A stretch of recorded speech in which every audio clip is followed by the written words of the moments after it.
Robert Mugabe started out as an African hero in Rhodesia, which is now known as Zimbabwe. Before gaining independence in 1980, Mugabe fought for their independence against the British. Speaking out against foreign right rulers got him put in jail for over 10 years. After being released from a prison, he joined the Zimbabwe African National Union. Zimbabwe went through a civil war leading up to their independence, and the UN called for a ceasefire. They debated at a London conference and decided to grant Zimbabwe their independence in 1980. Mugabe took over power as Prime Minister of Zimbabwe and later became president in 1986. His decisions has turned the country upside and destroyed Zimbabwe's economy. Today on Oprah, Robert Mugabe is here to talk about the current state of Zimbabwe. But before that, let's look at a previous interview we had with Mugabe back in 1982, during the height of his popularity and right after he was elected Prime Minister, and Zimbabwe was an independent country.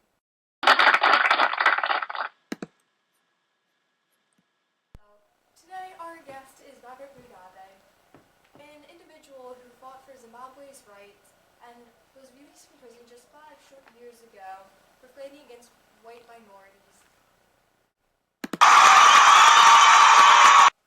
First, can you explain how you became known as a war hero? Well, to be honest with you, I do not consider myself by any means a war hero. I consider myself an individual who is fighting for Zimbabwe's rights. Specifically, I did fight against British colonialism and Rhodesia and against white minority rule. But I expect that from any person fighting for their country. As I was fighting in this struggle, I got arrested and remained in a prison in Rhodesia for 10 years. In about 1975, I participated in the Rhodesian Bush War. In 1979, people started associating me with an African war hero, which I do not by any means classify myself as. Well, after the Bush War, the economy and the society improved a lot. Is that correct? Yes. Now, how would you like to see this society improve even more? One word, non-socialism. I would like to change our society so the land is not divided according to race. And I'm glad to take part in my party's society in one way or another. We fought for our independence. And yes, and going on. And we gained our independence. Okay, well, how's the economy doing in Zimbabwe, and how would you like to see it improve in the future? Right now, as mentioned before, our economy is based on socialists. The economy is doing spectacular after the Bush War and the sanctions ended. I would like to be able to produce more food in the future, meaning more farming and much more foreign investment. I would also like to invest in power sharing between nations. What else would you like to see happen for Zimbabwe over the next few years as you as the president? I would like to see Zimbabwe not based on race anymore. We are going for a socialist state. Nothing can be controlled all at once, so I'd like to see a democratic state established and get rid of the black farmers owning a lot of the land. Thank you, Mr. Mugabe. That is all we have for today. Hey, Robert Mugabe is back on Oprah to talk to us about the current state of Zimbabwe. Thank you for joining us, President Mugabe. It's great being here. Now, President Mugabe, can you explain to us how you justified the redistribution campaign in 2000 that annexed white-owned farms? When I took over these farms, all I did was take back what was ours. The black Zimbabweans, not the white Europeans. All I did was even the score by taking back the land that was stolen from us. Yes, I understand you feel that way, but the loss of these farmers has caused food shortages, and thousands of Zimbabweans die each week of starvation. How do you feel? How do you justify this? No.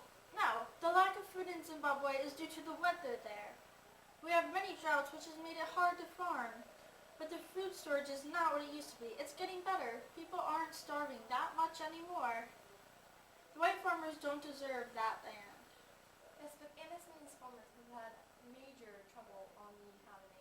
The Zimbabwe dollar is almost worthless right now. Well, the Zimbabwe dollar is not to know because of the redistribution campaign. It is due to the poorly because of inflation. There is simply too much dollars in print, which has led to inflation. This has nothing to do with the riddance of white farmers. The economy downfall is a result of U.S. sanctions in Zimbabwe. So how exactly are U.S. sanctions making the economy downfall? Well, the U.S. sanctions are pressuring us, trying to turn us to democratic, and we have limited control. The U.S. sanctions are splitting the power-sharing government so that we cannot come to a resolution for solving the economic problem.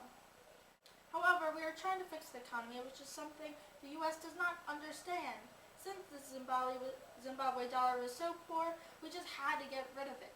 We trade, and currency from the surrounding countries is used to purchase things. The hope is to start off fresh with a stronger type of money and hope that the time off will help the economy. Inflation come about when we printed money whenever it was needed, which drove the amount of money and dropped the value. So by getting rid of it altogether, the value should go up and we will start fresh with a new currency in the future. Now, this idea came about during power sharing government. How is that government going, you sharing power with Prime Minister Morgan? Well, I do not think the power sharing government is a success because Morgan and I are very different ideas and are totally different parties. Morgan belongs to the MDC and I, NDC, that stands for Movement for Democratic Change. yes, well, I am the leader of the ZANUPF, Zimbabwe African National Union Patriotic Front. Wouldn't Changarai make a better leader for Zimbabwe than you because he's part of it? He wants Zimbabwe to move for a democratic change, which is what the U.S. sanctions want. Well, he would not make a good leader of Zimbabwe, though, because this is not what Zimbabweans want, nor it's not what Zimbabwe needs. Zimbabweans do not want to become democratic, which is why Zimbabweans do not want Morgan as their leader. If Zimbabweans did not want Changarai as their leader, then why did he win the most votes in the 2008 election? He did not win the most votes in the 2008 election. I did. He was ahead of the polls and the popular candidate, but the only reason that he did not win was because your party violently pressured on his party and caused him to drop out. The election were rigged in your favor, and evidence of ballot stuffing was found, which led to this new power-sharing agreement with U.S. President and Changarai as Prime Minister. These are absurd lies. They were made up by the U.S. They were made to give me a bad image so he could be elected and Zimbabwe would be democratic to please the U.S. I have never harmed a Zimbabwean, nor did I ever rig the elections. If Zimbabweans wanted me to step down from power, I would do so. But they do not and remain in power today. It looks like we're out of time. Thank you very much for